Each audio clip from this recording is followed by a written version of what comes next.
Hey guys, it is John C. Morley here, serial entrepreneur. Welcome to IFYL Inspirations for Your Life. I'm so happy you dropped by this evening. We have another great show for you tonight. And you know how we start? We start with a Saturday with a brand new master topic. We roll all the way through the week and we finish up on a Friday.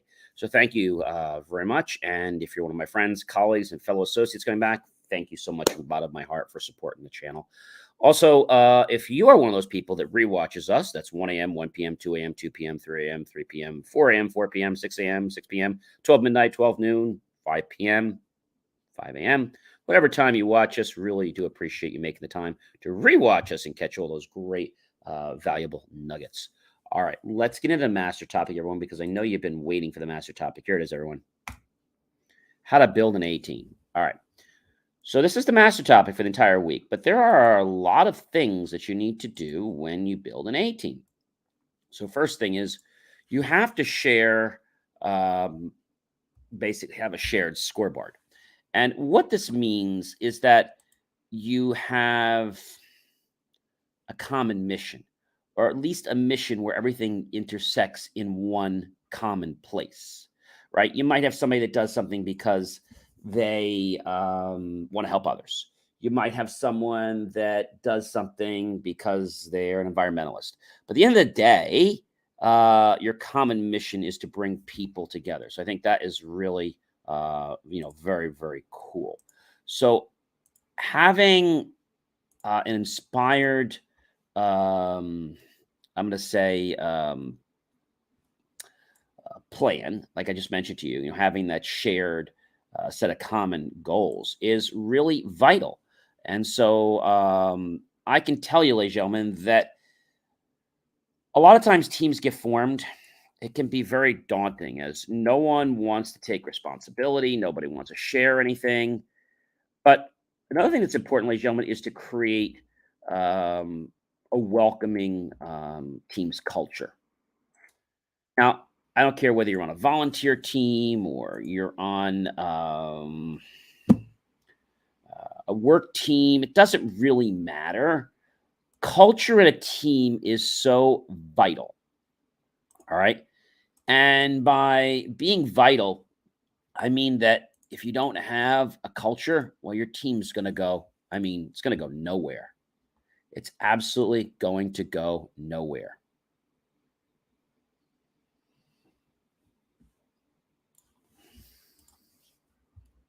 Think about that for a minute.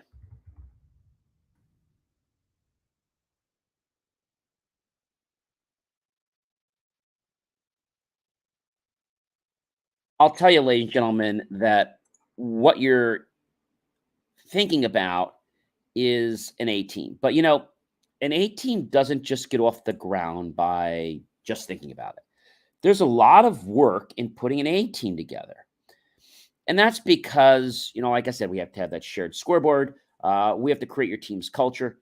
And, this is a big one, ladies and gentlemen. If you say something, do it. Be accountable.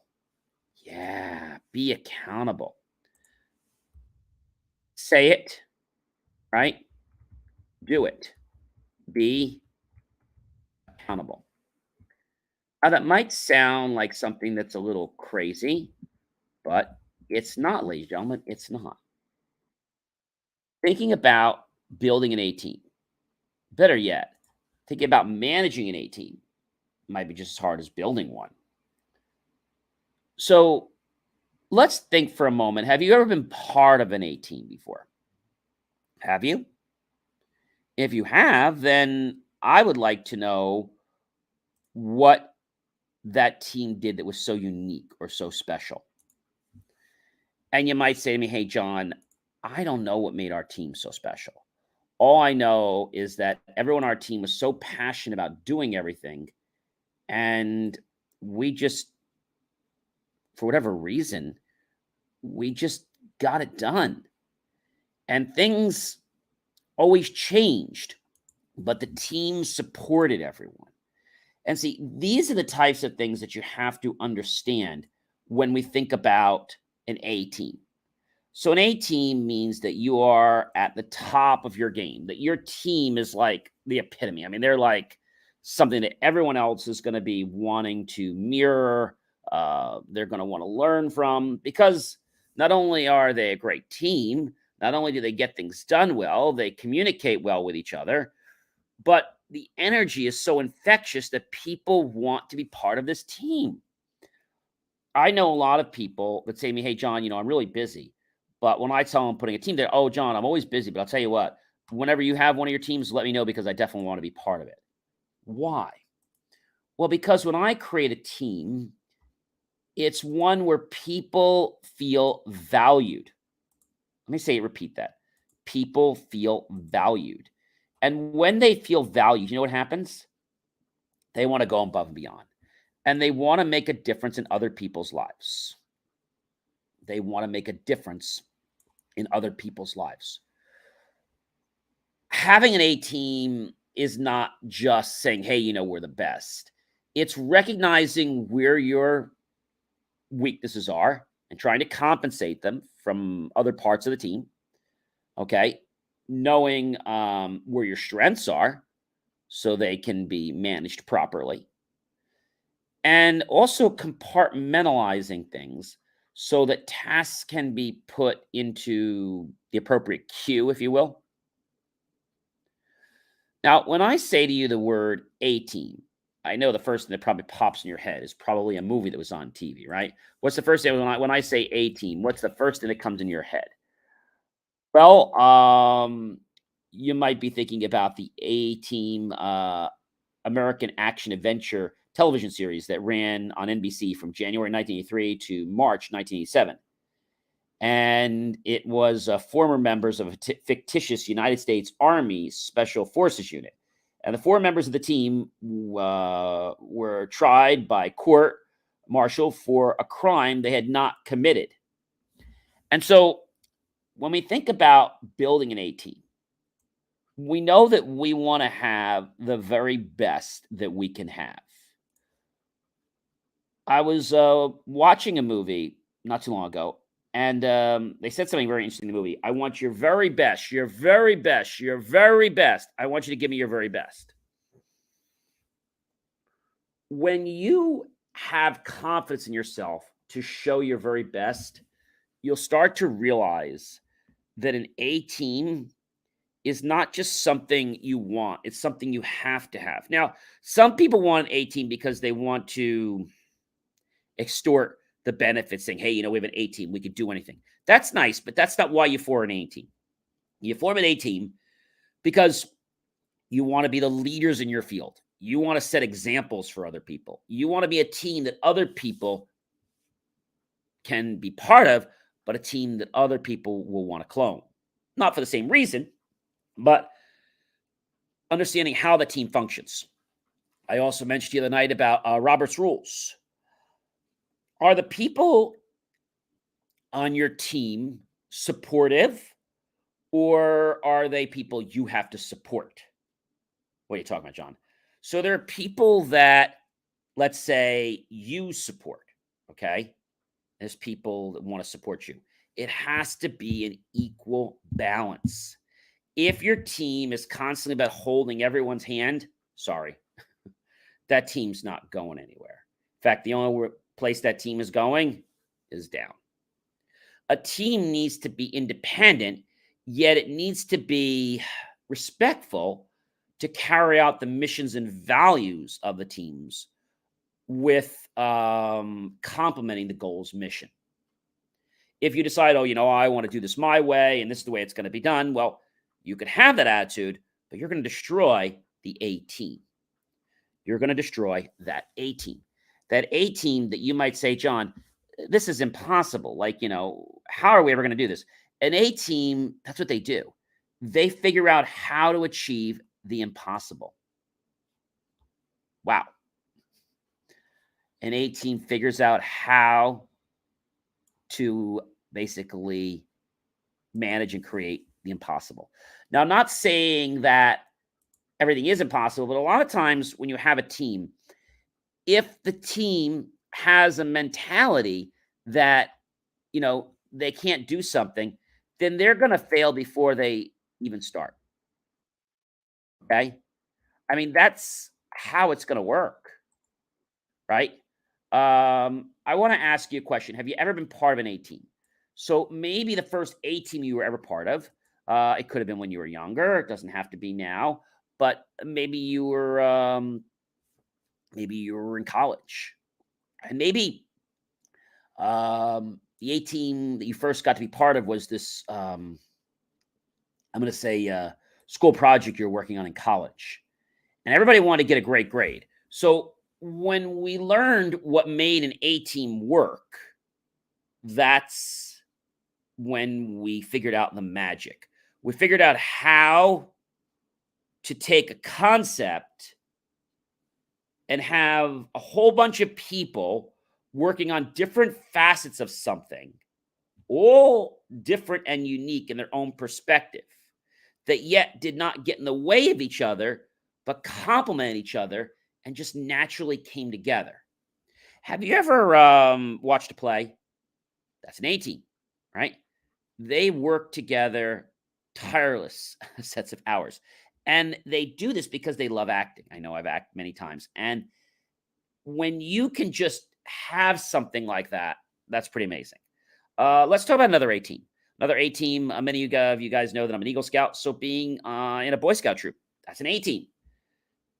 Does an A team mean that you have to be top in survival? No, but if you're in a Boy Scout troop, that's kind of one of the things. You need to always be prepared. You see, when you're an A team, you don't say, oh my gosh, I forgot to do this. What am I going to do? Who am I going to call? No, you are the A team. So when you're the A team, it's like, well, who do I call? Well, you're on the team. So an A team in college is all about us getting the best grade, working together with students.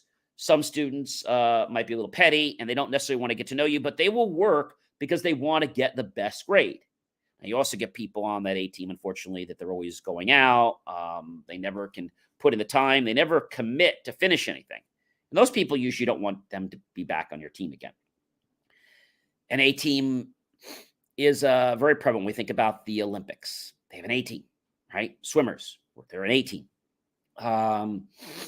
Maybe even any other sport we can think of, from javelin throw-in to track and field, right?